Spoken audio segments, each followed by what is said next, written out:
about what you're doing right now. So right now, just prep time. A lot of what we do is the more the more prepared you are going to the situation, the better off you are.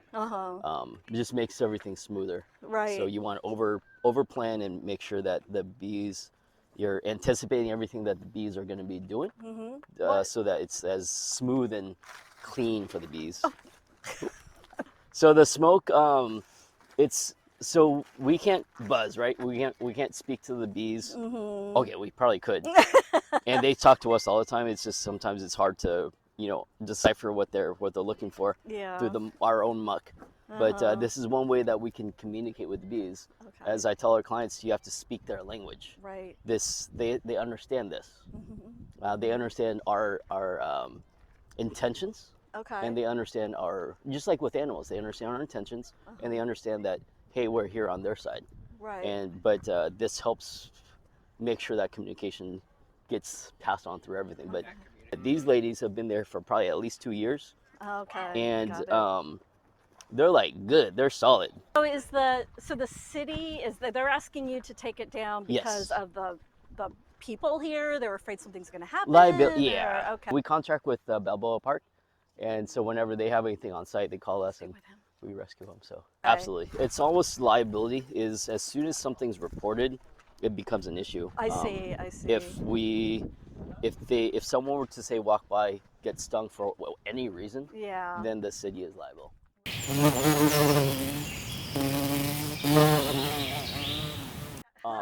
So there's a big bulk, just pure extermination. Then you have a group that claims live relocation, but just kills them. Most people, like, we take photos of the whole thing.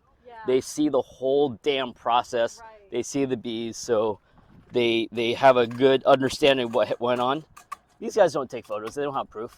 But what ends up happening is they'll do a rescue and then just kill them in the truck, or release them in a field, or it's the key word that they use is we'll try to save the bees. We're going to do our best. We'll try is the upper word. And if they can't, if it's too complicated, it's like, hey, shoot, sorry, they're Africanized. Oh, it's too hard. They can't be rescued, or it's impossible for anyone to rescue them. Those words is just a cop out for not doing the right thing.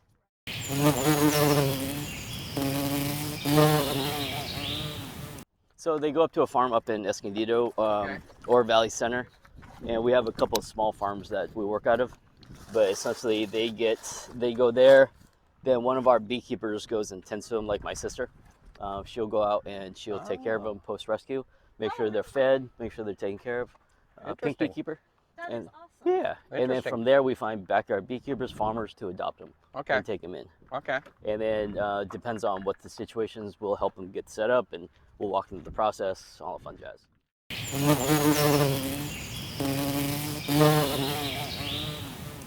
It masks their pheromones, their ability to communicate. So bees communicate one by smell, by scent. So if they have a certain pheromone that says, hey, things are normal, it's one thing. If they have a pheromone that says stranger danger, or what they call the attack pheromone, which is what the Africanized bees would say, no, any bees would. So if I were to say run up to the hive and just slap them, then they release a pheromone that says, hey, not cool. And so they'll mark me.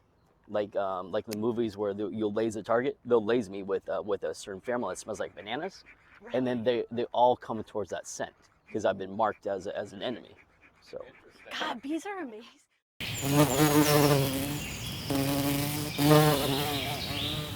All right, this one's for you. Okay.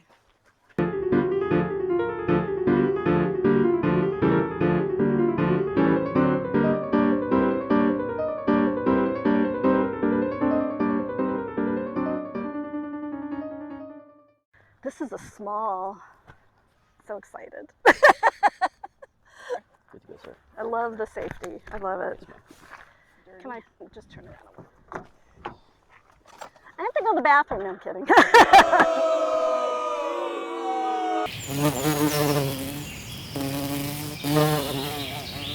Off we go.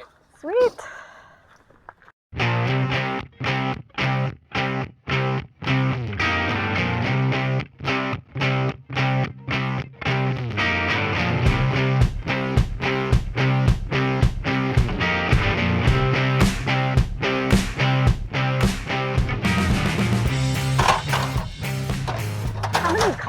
do about a day? A peak summer season, we'll get somewhere between 90 and 120 calls. Wow. And then our team, we're rescuing at least 20 to 30 per a peak are usually about 20 to 25 per day. Wow. Yeah. Okay. It's That's a lot ridiculous. of bees. Yep.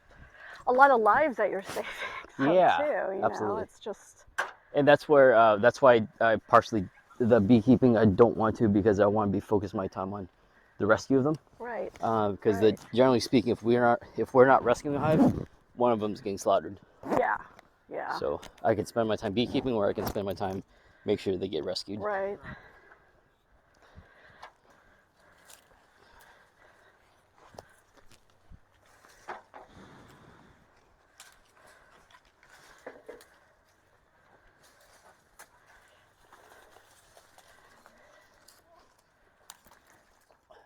So with these open hives, open air hives, there's more guard bees technically on the surface. Mm-hmm. So they get a little bit tricky, only because they have a tendency to be a little bit more defensive. Okay. So the second thing that smoke does is when they smell smoke, they think there's a fire. So they end up engorging themselves in honey. And when they're eating, just like us, you could care less about what's going on next door. Right. And then Right. there's a point where they start to eat too much and they get lethargic, Got it. aside from not being able to communicate. Ooh. Into like a food stupor, they might get a little bit more inclined to be a little bit drowsy. Yeah.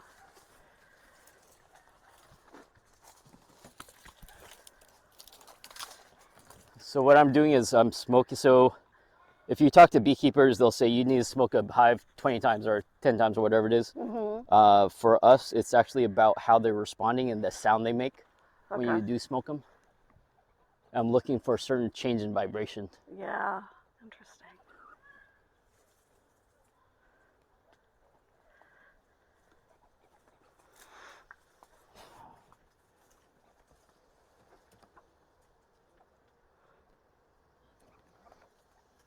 They're definitely getting more active.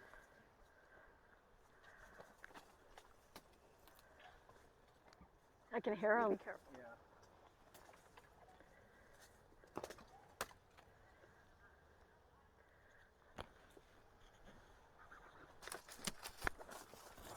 Pretty cool. Yeah, it is. Yeah, they have a lot to say.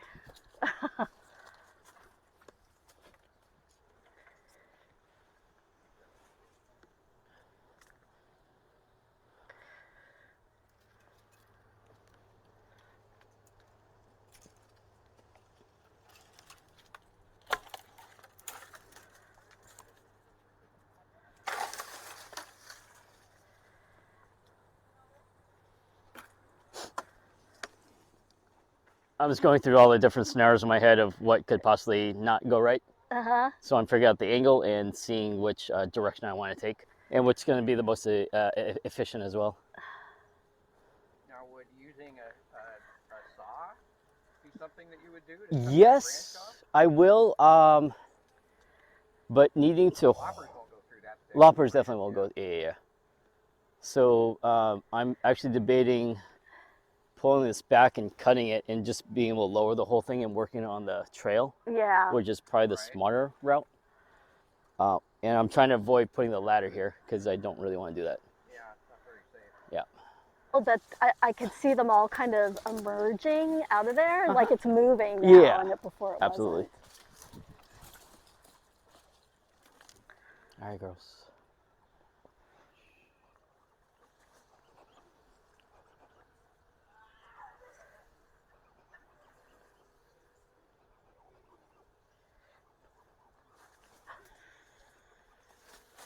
So all that white stuff is fairly new colony, or a fairly new build. Okay. The darker stuff, like right here, Uh-huh. see how it's brown, Yeah. yellow?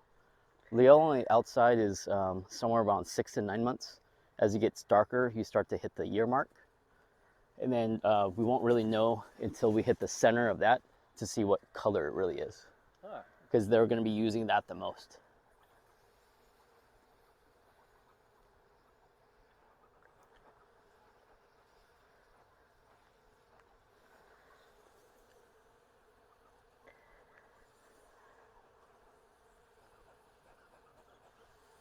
they're super loud right now. They're getting it up there too. Yeah.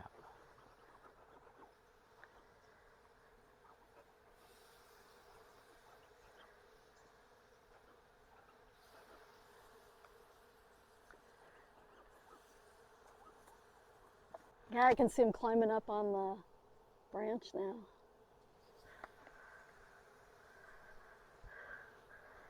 All right. It's not too light. It's probably like 30-ish pounds. 30 pounds or so? Yeah. Interesting. There's not a lot of honey. If there was honey, it would definitely change the whole situation dramatically. Let's see. What do you think? As close as possible to Close that here? nub. Yep. Gotcha. And then Let me you're, know when you're yep, ready. only going to cut it 1/3 of the way first. And we're going to reassess, see what I'm waiting for is just for it to bend, Okay. not break. If it bends, then we can catch it and we I can. can turn this upside down, go from the bottom too. No, top. Yep. Gotta do both. Yes, sir. Okay. Yep. Now when you're ready. Do it.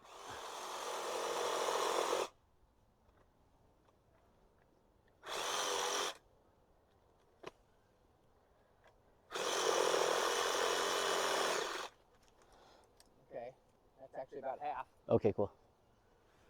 Can you put a little bit pressure on it? Push down.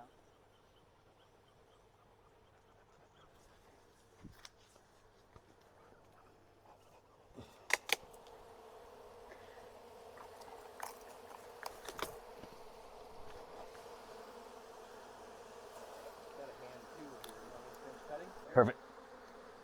All right. And you gonna come up with it? Yep. Sweet. Beautiful. What direction are you going? Probably left. Okay.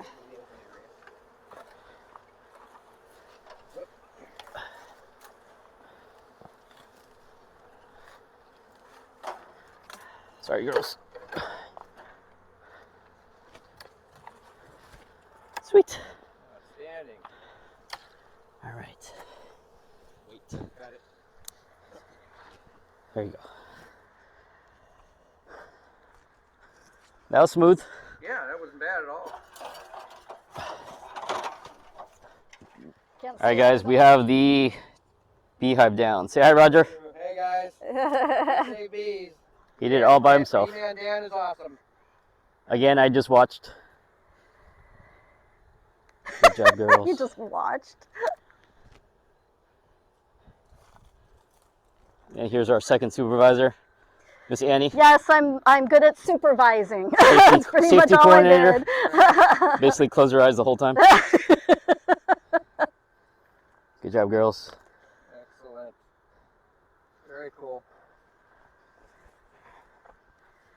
All right, so this bee here is a little bit ornery. Okay. Be careful because there's an ornery bee.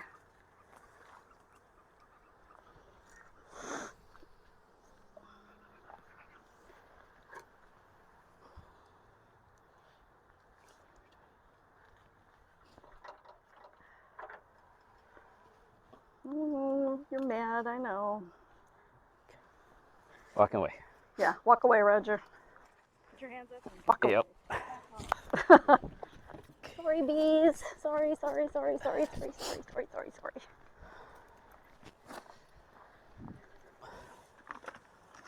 Not bad, huh?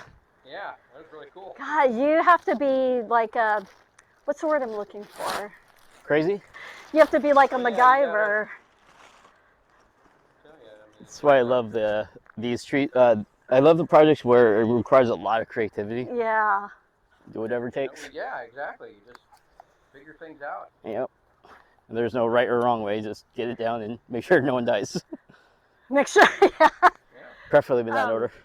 Because you Paparazzi. do document, you know, if because there's a lot of people who say they work with bees, Yep. but you don't really see what they do. Exactly. And the fact that I was able to see what you did, Right.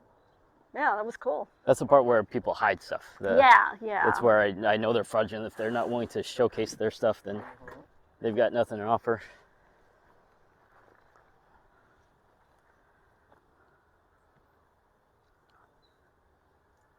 Is the time of year that we're experiencing right now and the weather we've been having, how much effect does that have on these things?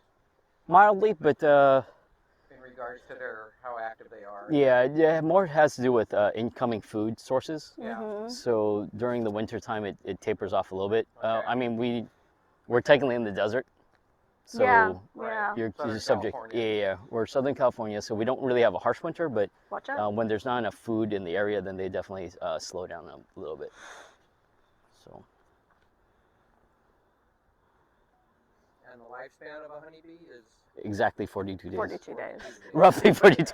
Roughly 42 days. And is that for the queen as well? Queen, no, she's somewhere between 3 and 5 years. Wow. Oh, that's an interesting fact. Yeah.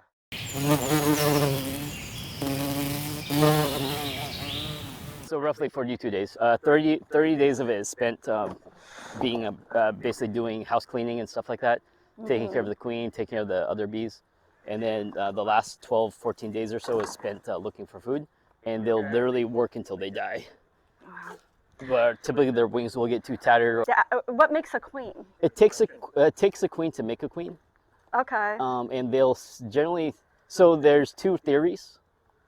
One is either the lack of pollen being fed to a larva, Okay. or the introduction of exclusively royal jelly. So all bees are fed royal jelly in the first like 2 days of being a larva, Look at that. of being an egg. So they're fed royal jelly. So this is nectar. You can see it glisten. Watch out, Roger. You're going to fall down And then that that's hill. capped honey right there. Okay. So what we're going to do is we're going to feed this back to the colony once we get them out to Right, wherever they're going to go. Sure, absolutely.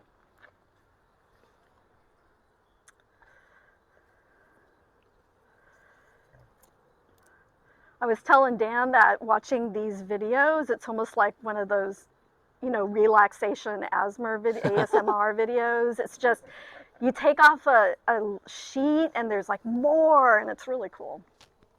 Or not a sheet, but a comb, I guess. Nope, she's so calm, we're good. Okay.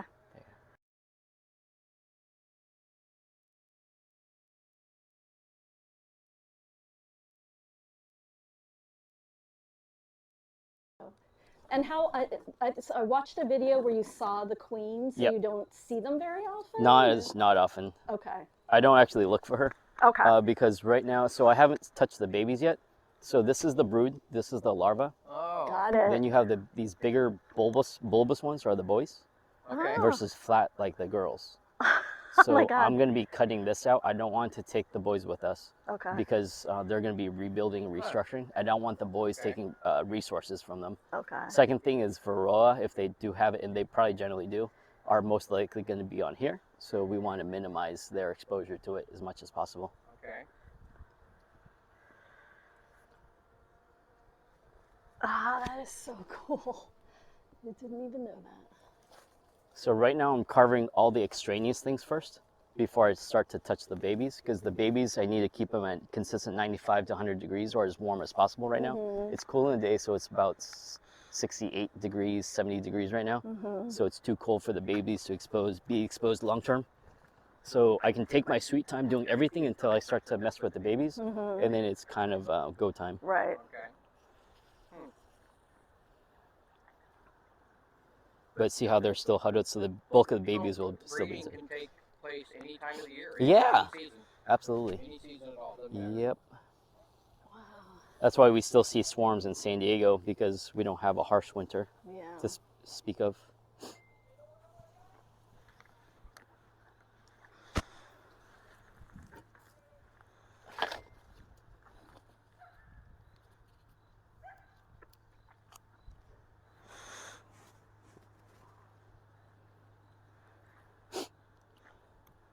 Look at him MacGyvering again. That's his stand. I forgot the actual stand, so that's what we get.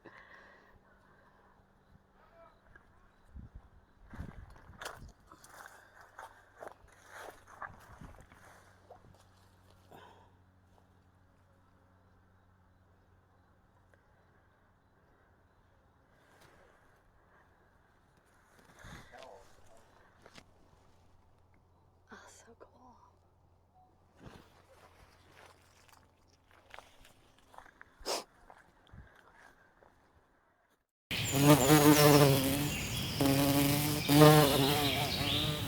Good talk.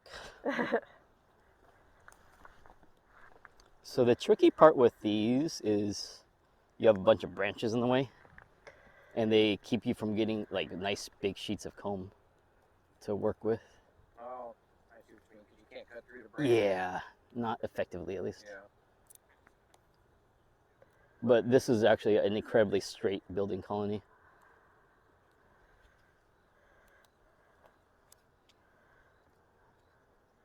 This is about a little bit larger than average. Okay. But it depends on when it gets reported and how long they've been there too. Right. So So everything that's all that's honey. dripping out of there, that's okay. Yeah, that's all honey.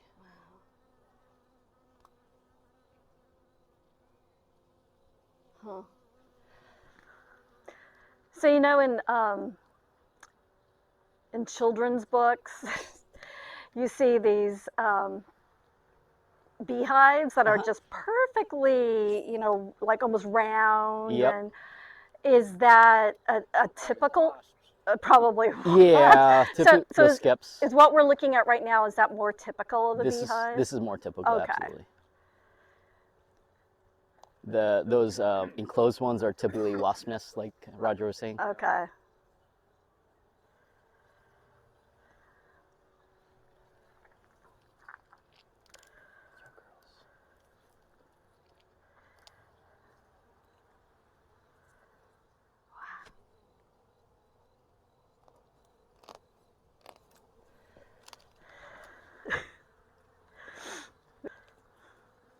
Getting a lot more active now too. Yeah.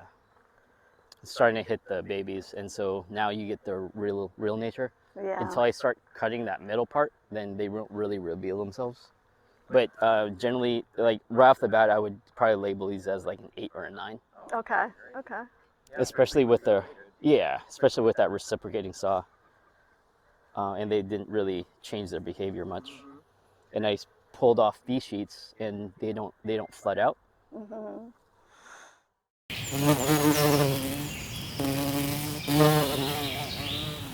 So there's a report that was done by a professor in Florida. This was probably, I think the report was in the 80s. And he had said that part of his words was Africanized bees have a tendency to be subterranean. And so these pest control companies swear by it. So Uh-huh. any subterranean has to be Africanized is their take on it. Oh, And so got they it. twist the words. Yeah. And so they tell residents that they're Africanized. They're all, and they're not wrong. Yeah. It's just not, I mean, these are technically Africanized. Okay. Okay. And they're super mellow, super chill. Yeah. And we do hundreds per year, and very rarely are they ever really upset. Mm-hmm. But again, I think also that has to do with our approach as well. If, say, a person is working with animals, Yeah. if a person abuses animals, Right. animals know this. Right. They don't like them. Exactly. If a person's murdering other insects and bugs and stuff like that, Mm-hmm. animals know this. Right. It's just like when we come across, friendly people, and then the not so friendly people. Yeah. We have that instinct that the animals have that too. So they will be more, I say, they're going to respond to those guys a little bit more harshly because they deserve it, in my Yeah. opinion. No, you're showing respect for their space and Yeah. their home, and so they're going to reciprocate. Right, absolutely. More tolerant. Right. Good job, girls. All right, say hi, Roger. Say hi, Annie. everybody. Woohoo! Where are you guys from? Animal Bond Academy. Animal Bond Academy. Check 'em out. It's on YouTube. Yep, YouTube, Featuring We Save Bees and Bee Man Dan. and a buttload of other animals. Thanks, guys.